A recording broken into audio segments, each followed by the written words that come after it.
Marshall Mathers IV here. I really wish that Spider-Man, directed by Sam Raimi, which came out and was released on May 3 in the year 2002, I myself would have strongly and much rather preferred if it had came out and been released on May 3, but in the year 2000 instead of 2002.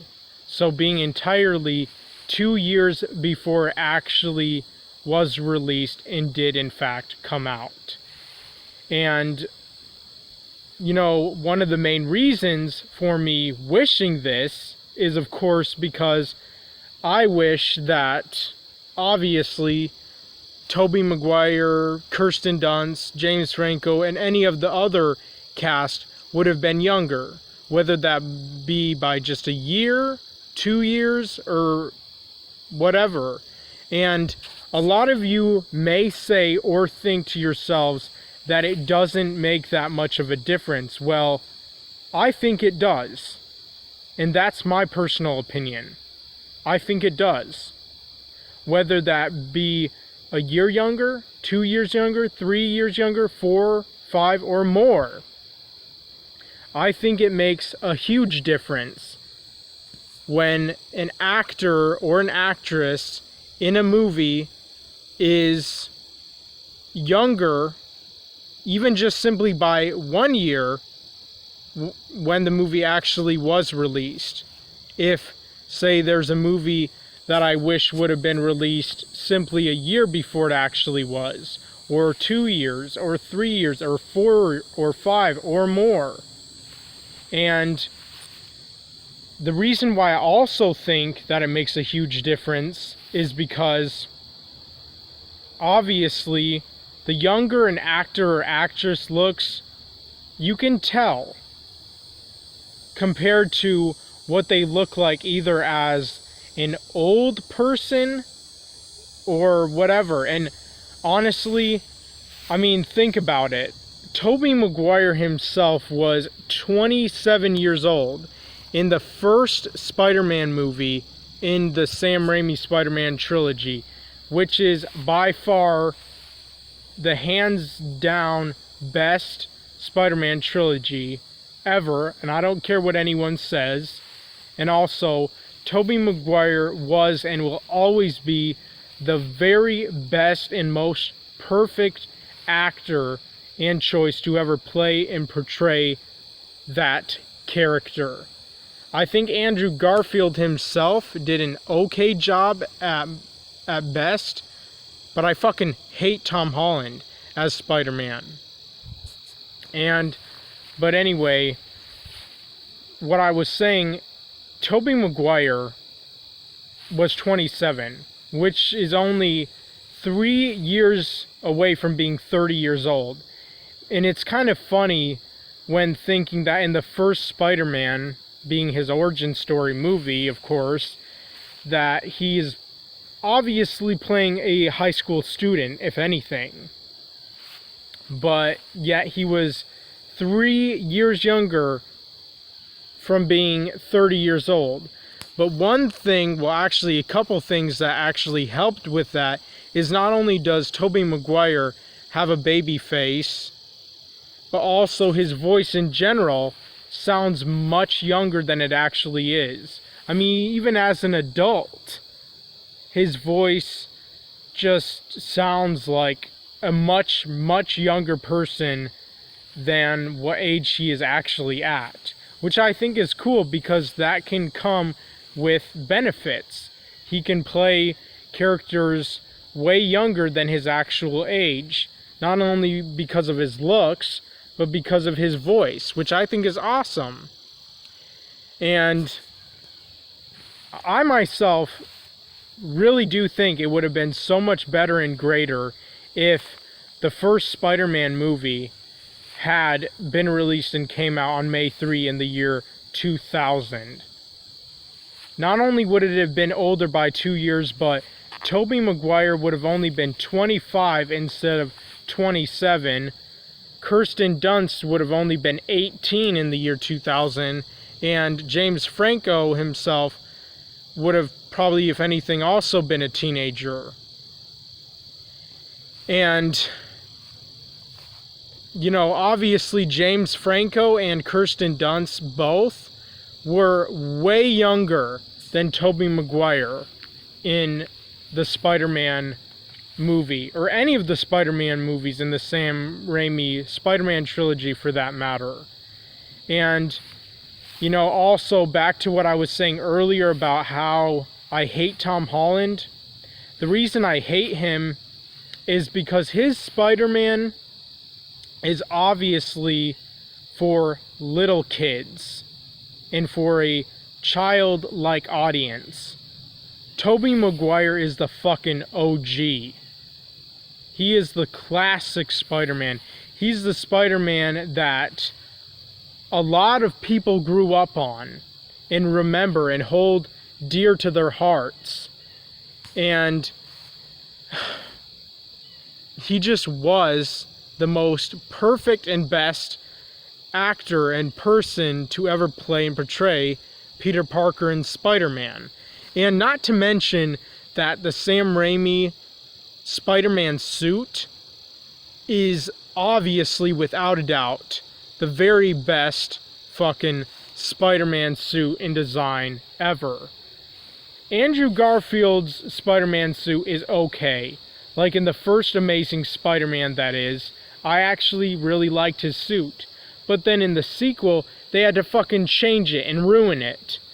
And then Tom Holland's Spider-Man suits are way too futuristic and just way too advanced, and they just look lazy and weak and pathetic, and they don't look anything new or original or like they actually care about what his suit would look like and how realistic it would be or whatever.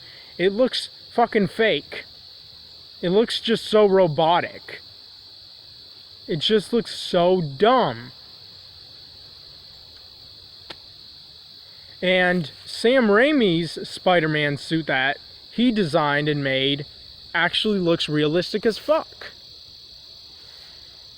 And, I mean, I just don't get why people fucking dick ride and love the fuck out of Tom Holland's Spider-Man, and how Spider-Man Far From Home made over $1 billion. That's some fucking ridiculous bullshit right there. That people are just so in love with new movies and CGI and all these crazy insane special effects, rather than like old classic dope OG movies and like original movies like I myself do. But the reason why I also fucking hate Tom Holland's Spider-Man is because, I mean, think about it.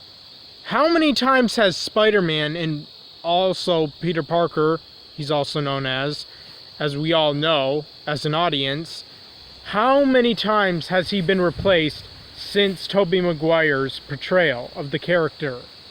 Twice. 2 fucking times. I mean, to be honest, I can take and eventually get used to when an actor or actress gets replaced once.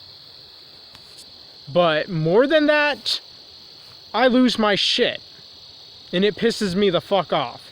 I can't take that or handle it. It pisses me off and annoys the fuck out of me.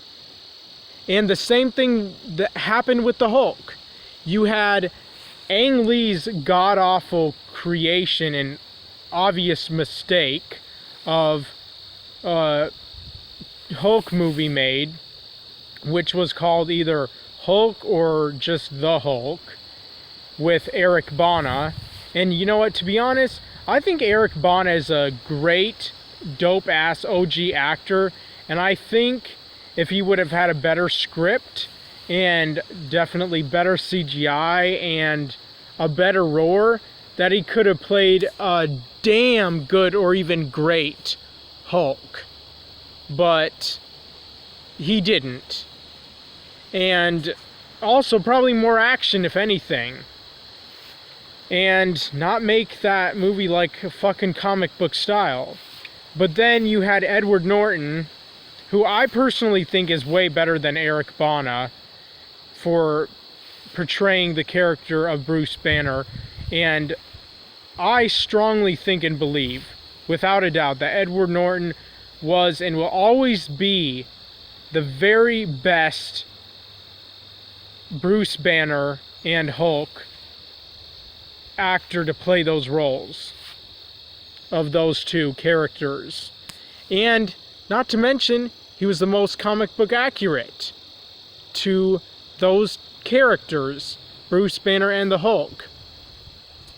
So he replaced Eric Bana, and then, of course, by the time you got Avengers, you had fucking Mark Ruffalo, which does not at all look comic book accurate to the Bruce Banner in the comics, features or anything, and his Hulk also does not look like the Hulk of the comics, and he's not as serious or angry or emotionally and mentally like distraught and damaged and whatever like the Bruce Banner from the comics either. People just say they love Mark Ruffalo because he appeals to most people and he appeals to the masses who are a bunch of fucking retards and don't know that the Hulk and Bruce Banner from the comics are fucking menacing and beast as fuck and sad and angry and serious for the most part and are not like comedic. And if anything, Bruce Banner is probably the most serious superhero, which is totally understandable. So you had the Hulk be played by 3 different actors. Same with Spider-Man. You had Spider-Man being played by 3 different actors. First Tobey Maguire, then Andrew Garfield, and the most recent being Tom Holland. And then same with the Hulk. You had Eric Bana as the first Hulk, then Edward Norton, then Mark Ruffalo. And you know, the thing also about Mark Ruffalo, his Hulk is weak. And his Hulk looks like a fat fucking retarded kid throwing a goddamn temper tantrum. And his Hulk, compared to Edward Norton's Hulk, is pathetic. It just absolutely downright pathetic. By all means. And so, yeah, I just wanted to say that. And, of course, end it with the fact that, again, I wish that Spider-Man would have came out and been released on May 3 in the year 2000. Anyway, I'm out.